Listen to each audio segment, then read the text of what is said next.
Hello, and thank you for joining us on the channel Behind the Bar.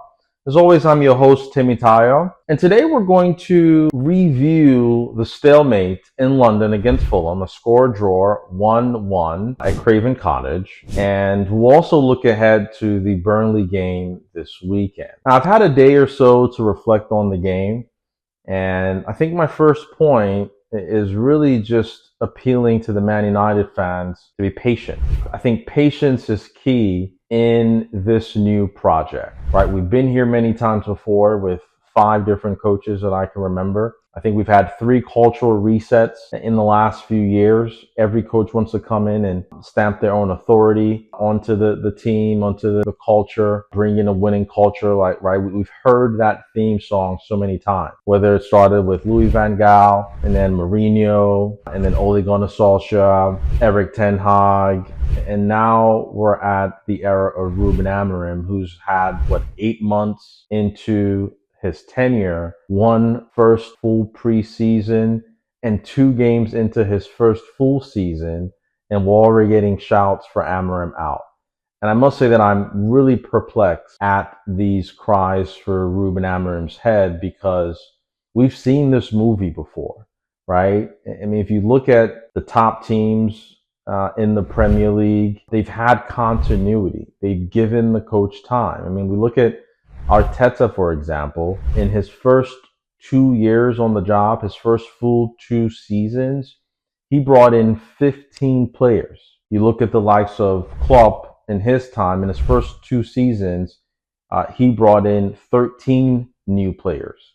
Of course, Pep, in his first full 2 years, he brought in 16 new players.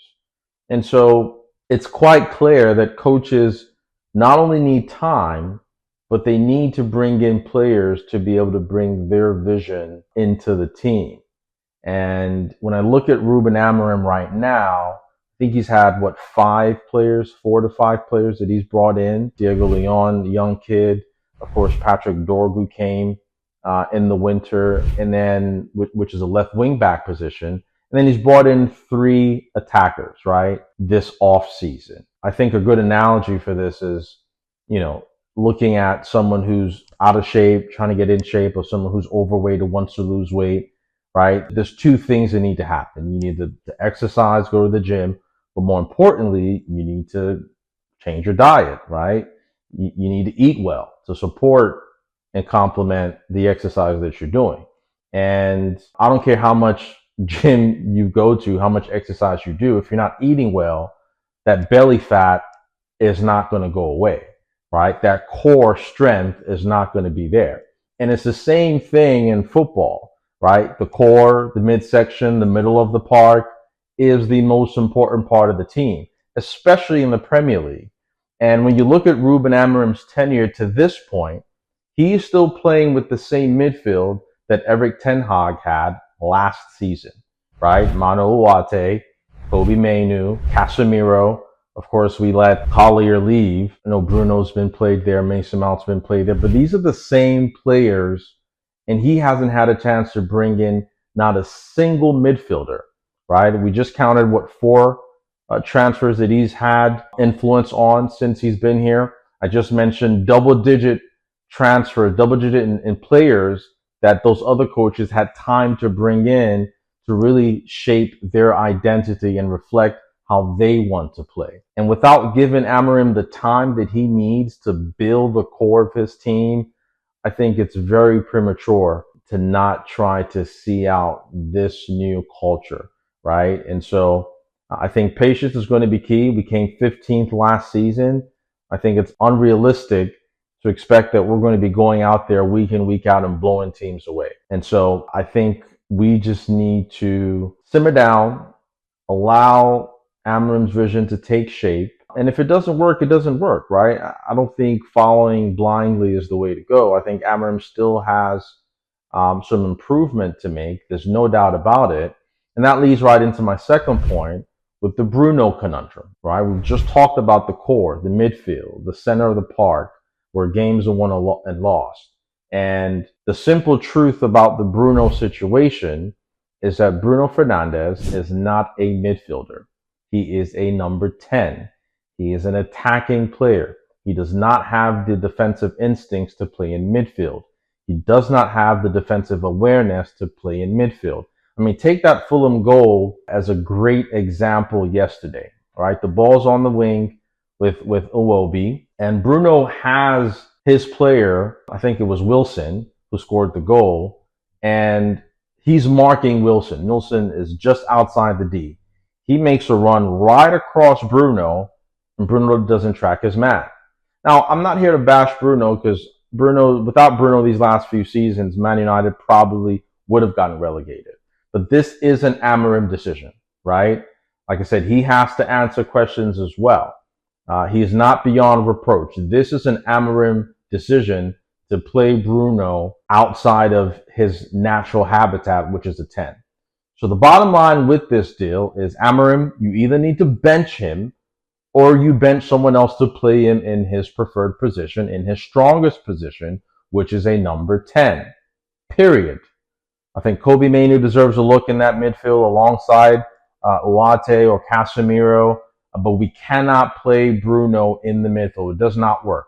We saw it last year in the Europa League final against Tottenham. Did not work. We've seen it more than enough to know that it does not work. So Ruben Amorim, this one is on you. You need to play players in their preferred position or where you can get the best out of them. And right now, we're not getting the best out of Bruno in the midfield because he does not have the defensive instincts to play there, point blank. My third point is the fact that Amorim has transformed our defense. If you look at the last two games against Arsenal, against Fulham, no clear-cut opportunities that we've given to the opposition. If Bruno tracks his runner on that play there, I don't think Fulham scores a goal. Yes, they grew into the game. Yes, they got stronger, especially in the second half. But that defense was holding on tight, right? I think that's an important part of the game to be able to soak pressure and not crumble. And I didn't think that defense was going to leak a goal. But of course, you know, when your midfielder is an attacking midfielder and doesn't track the runners, and things like that can happen. I mean, Fulham is a good team, right? I think when you look at what they did last season against the top teams in the league, they took points off Man City with a draw. They took points off Liverpool with a draw. They beat Chelsea, I think, in December of 2024. And so this was never going to be a landslide victory by any stretch of the imagination. But again, defensively, I think we really kept things tight. Now, aerially, from set pieces, we certainly look very vulnerable. And that leads me into my last point with the keeper situation, right? I know that there's a lot of news right now of us recruiting or trying to recruit the Royal Antwerp keeper, the Belgian keeper, Le Mans, I think is how you pronounce his name. And I'm not sure he's a solution, right? He's 22, 23 years old, hasn't really had the pressure, the experience of playing in the Premier League for a team like Man United.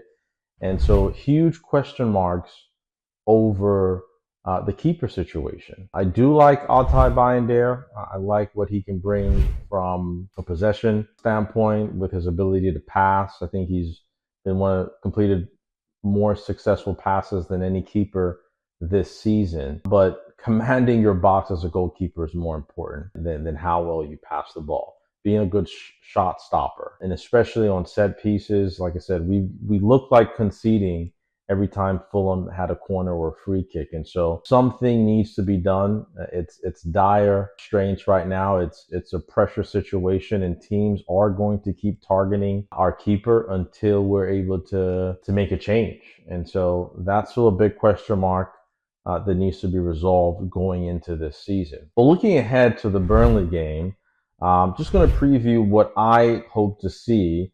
I think Amorim has some big decisions to make for this home match against Burnley.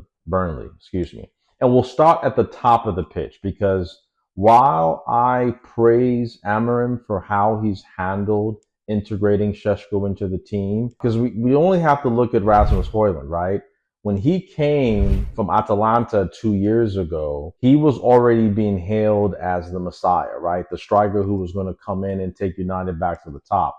And as a 20-year-old kid at the time, that did not help him at all. The expectation of coming straight into the team as the starter, as the number 9, did him no favors. As we've seen 2 years later, he hasn't been able to live up to the expectation. The pressure has really overwhelmed him, and he's regressed since he's been at United. And so seeing Šeško coming in and coming off the bench the first 2 games of the season, allowing him to settle into the new team, settle into a new country, a new league, get his family situated, just the off the field stuff. I think now, though, is the time that we need to see Benjamin Šeško start a game in the Premier League against Burnley, newly promoted team at Old Trafford with the fans behind him, having had 2 appearances off the bench. Now's the time. In the 2 10s, if you have to play Bruno in this team, then I'm going to bench Mbeumo. I'm going to start Bruno on the right-hand side of the 10 behind Šeško, and I'll start Cunha on the left, right? We've already talked about Bruno's position. He is a 10. I have no qualms with either him or Mbeumo coming off the bench. I think you need strong options off the bench to change the game when things aren't working out. So I would go with Mbeumo on the bench and start Bruno, because it looks like Amorim really loves Bruno. And rightly so. I think in the 10 position, he's one of the best attacking midfielders in the Premier League, as the numbers suggest, and the eye test. I think he's proven himself without a shadow of a doubt that he is one of the best number 10s in the world. So playing him in his preferred position has to be what it is moving forward if he's to get into this team. In the midfield, behind Bruno and Cunha, I think Kobbie Mainoo has to make his debut for this season, or his first start for this season. He hasn't had any appearances this season at home against a newly promoted side. We need to see Kobbie. Alongside him, I'd probably go for Casemiro, knowing that Burnley are going to come to town and play a low block and put everyone behind the ball and look to hit us on the counterattack. You need players that can thread the needle. You need players that can get the ball behind that back line and create chances. And I think Kobbie and Casemiro in midfield should be able to provide enough in the midfield to get past a stubborn defensive newly promoted side in Burnley coming from the Championship. The wing-backs, Patrick Dorgu, Schumann on the left wing-back position, and Ahmad, same thing on the right-hand side. We've already talked about Dalot being a squad player. He came on in the last game against Fulham and just created an imbalance, right? He lost the ball that led to the goal, although I think Bruno was more culpable in that instance. But I'll keep the same wing backs and I'll keep the same back line. So as long as Luke Shaw can stay fit until Sandro Martinez comes back, I think he continues to start ahead of Aiden Heaven. Matthias de Ligt owns that center back position, and so does Lenny Euro on the right-hand side. I'd stick with Altay Bayındır until the new keeper comes in and then reassess from there. But we need a win. Not only do we need a win, we need a convincing win, right? We've just seen Tottenham beat Burnley 3-0 in the first game of the season with a new coach, a couple of new players. So this has to be a win. I know it's pressure, but this is the kind of pressure that Ruben Amorim has to be able to get through. So he has some big decisions to make, and I look forward to seeing that starting lineup with, again, Šeško leading the line, Kobbie in midfield, and either Bruno in the 10 or on the bench. Simple as that. So that's it for me today, guys. Thank you guys for tuning in. Please like, subscribe, and share, and we'll catch you on the next one. Cheers.